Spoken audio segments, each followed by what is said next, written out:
এবার আমরা ক্লাস 11-এর আমরা যে পার্টটা শুরু করব সেটা হচ্ছে ক্যালকুলাস। ক্যালকুলাস বা কলনবিদ্যা। এটা ইউনিট 3 চ্যাপ্টার 1 আমরা করব। চ্যাপ্টার 1 এর নাম হচ্ছে সন্ততা বা অবকলনযোগ্যতা। সন্ততা এবং অবকলনযোগ্যতা। আচ্ছা, প্রথম যে চ্যাপ্টারটা আমাদের আলোচনার বিষয় আছে সেটা হচ্ছে সন্ততা। প্রথমত সন্ততার যে বেসিক কনসেপ্টটা সেটা একটু ছোট করে আলোচনা করব। সন্ততার ইংরেজিটা হচ্ছে কন্টিনিউটি।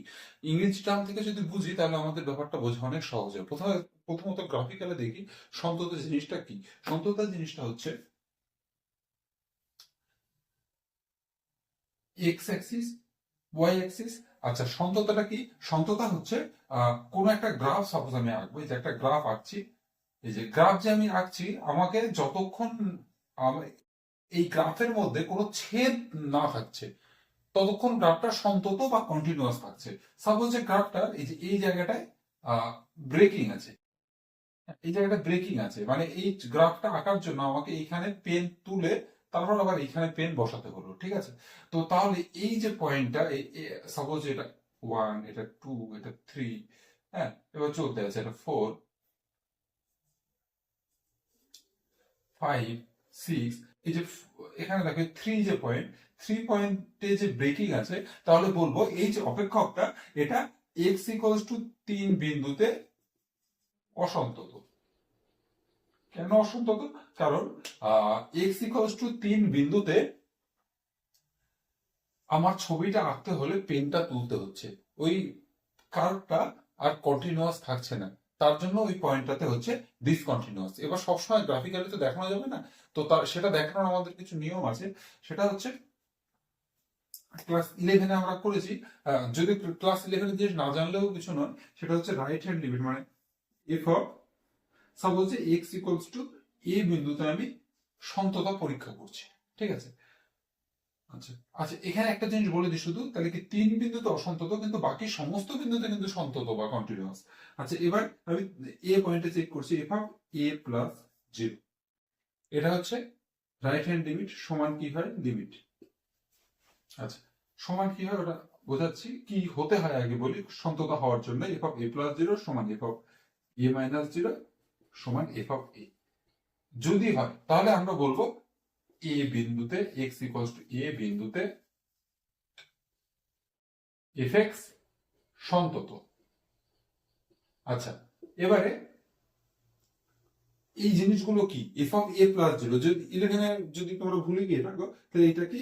এটা হচ্ছে limit x tends to A plus F x সমান, এইটা মানে কি? Limit x tends to A minus F x সমান, এটা তো এফ অফ এই হয়, তাহলে এইটা আর এটা একই জিনিস। আচ্ছা, এটা আর একটা ভাষা আছে, সেটা এইচ দিয়ে করা যায়। সেটা কি? Limit x tends to A minus F x সমান লিমিট, সরি, এইচ দিয়ে যেটা করা যায় সেটা ডেফিনিশনটা আলাদা। Limit x H tends to 0 F of a plus H, এইটা এইটা আর এটা একই জিনিস, সমান limit H tends to 0 F of a minus H সমান এফ অফ এ। আচ্ছা, এখানে একটা কথা আমি তোমাদের জানিয়ে রাখি, সেটা হচ্ছে যে তোমাদের যদি 11-এর জিনিস মনে না থাকে তাহলে এই জিনিসগুলো দেখে তোমাদের একটু অকওয়ার্ড লাগতে পারে, যে আবার লিমিট কি, এইচ কি। তো এটা জাস্ট ডেফিনেশন হিসেবে তোমরা মনে রাখো, অঙ্ক করার সময় জিনিসগুলো আবার তোমাদের বোঝাতে থাকবো। লিমিটের অঙ্ক খুবই সহজ অঙ্ক, হ্যাঁ, অঙ্ক করার সময় আমরা ধীরে ধীরে বোঝাতে থাকবো। আচ্ছা, এবারে কিছু কিছু গ্রাফ দেখেই আমরা বলে দিতে পারি, বা কিছু কিছু ফাংশনের আকার দেখেই আমরা বলে দিতে পারি ফাংশনটা কন্টিনিউয়াস না ডিসকন্টিনিউয়াস, মানে সন্তত না অসন্তত। তো সেরকম দু একটা ফাংশন নিয়ে আমরা আলোচনা করব, তারপর আমরা অনুশীলনীতে যাব।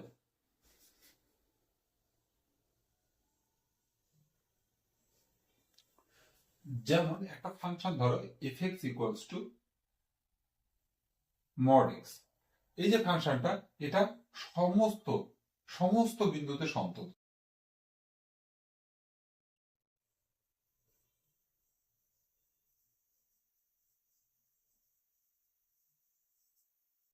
আবার দেখো মড এক্স। আচ্ছা, মড এক্স এর গ্রাফটা কেমন হয় যারা জানিয়ে দিই আমি।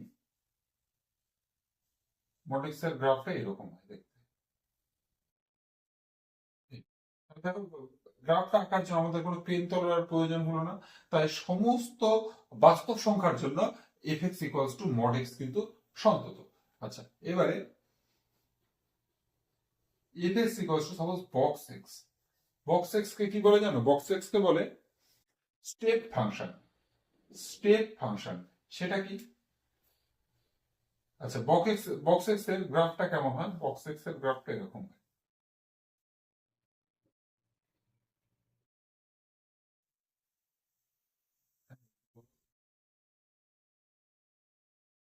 এইভাবে এইভাবে গ্রাফটা চলে যেতে থাকে। এইভাবে গ্রাফটা চলে যেতে থাকে বক্স এক্স এ। তো স্টেপের মতো, সিঁড়ির মধ্যে যে গ্যাপ, এখান থেকে এইটুকু আছে, তারপরে এখান থেকে শুরু হবে, তারপরে এইটুকু আছে, এখান থেকে শুরু। অ্যাকচুয়ালি এটা মানে কি? এটা মানে হচ্ছে greatest integer not exceeding x.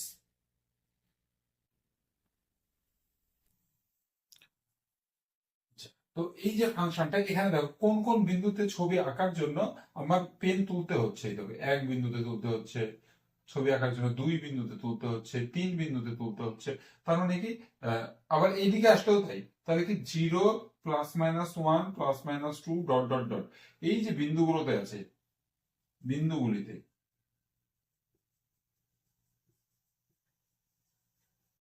বিন্দুগুলিতে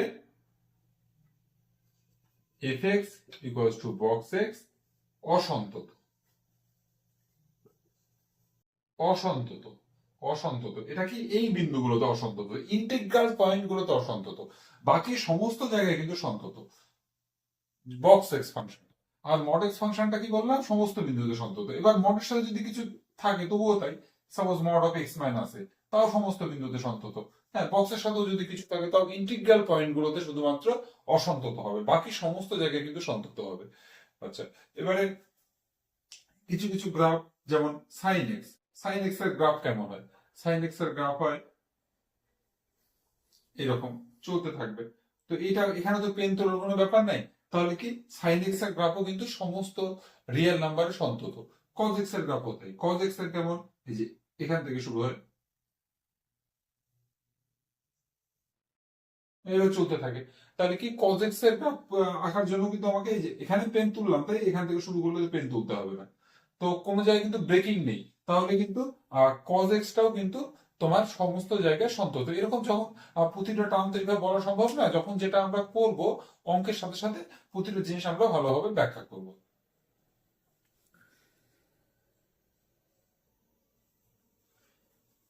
লিমিটের সংজ্ঞা, সরি, কন্টিনিউটির সংজ্ঞা প্রথমে কি বলছিলাম? F of a plus zero সমান f of a minus zero সমান এফ অফ এ হতে হবে। আচ্ছা, যদি ফাংশনটা ডিসকন্টিনিউয়াস হয় তাহলে কি? তাহলে এই দুটো অসমান হবে। তাহলে f of a plus zero থেকে f of a minus zero, এই ভ্যালুটা থেকে এই ভ্যালুটা দিয়ে বাদ দিলে যেটা পাবো সেটাকে বলছে জাম্প বা লাফ। যার ডেফিনেশন গুলো মাথায় রাখো, তারপর অঙ্ক করার সময় আবার জিনিসগুলো আমরা ব্যাখ্যা করবো। হ্যাঁ, তো তবুও জাম্প বা লাফ কি জিনিস আমি একটু গ্রাফিক্যালি দেখাই। সাপোজ যে আমি দুই বিন্দুতে আমি চেক করছি, তাহলে এফ অফ 2 + 0 আগে বের করবো। সাপোজ গ্রাফটা এরকম আছে, গ্রাফটা এরকম আছে।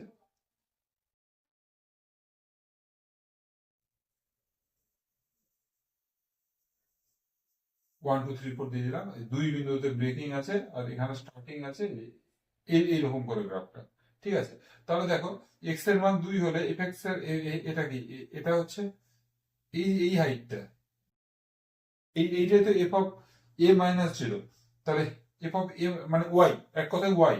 ঠিক আছে, তাহলে এ মাইনাস জিরোর মান কি হবে? এখানে যা হবে এখানে তো আলাদা হবে। মানে আমি যেটা বলতে চাইছি, এটা সাপোজ ভ্যালুটা 1, এইটা 2 3। তাহলে দেখো, দুই বিন্দুতে একবার কি হবে? এফ এক্স এর মান 2 হবে, এই যে হাইটটা 2। আবার কি হবে? একবার 3 হবে। তাহলে একবার 2 + 0, এফ অফ 2 + 0 কত হয়ে গেল? এই দিক থেকে যখন আসছে 2 + 0 মানে 3 হয়ে গেল। এফ অফ 2 - 0 কত হচ্ছে? এই দিক থেকে যেটা যাচ্ছে 2 - 0, এই দিক থেকে যাচ্ছে মানে এই কার্ভের উপর। এই কার্ভের উপর থাকলে কত হবে? এই কার্ভের উপর থাকলে হবে হচ্ছে 1। তাহলে এই পার্থক্যটা কত? এই পার্থক্যটা হচ্ছে এটা থেকে এটার বিয়োগফল 3 - 1 মানে 2। এই 2টাকে বলছে জাম্প বা লাফ। এই হচ্ছে আমাদের শুধুমাত্র সন্ততার বেসিক কনসেপ্ট। এরপর সন্ততার আমরা অঙ্কগুলো সমাধান করব। প্রতিটা অঙ্কের জিনিসগুলো আমরা তার রিলেটেড সমস্ত টাইপ গুলো বলবো। তারপর আমরা ডিফারেন্সিয়েবিলিটি বা অন্তরকলনযোগ্যতায় আমরা যাব।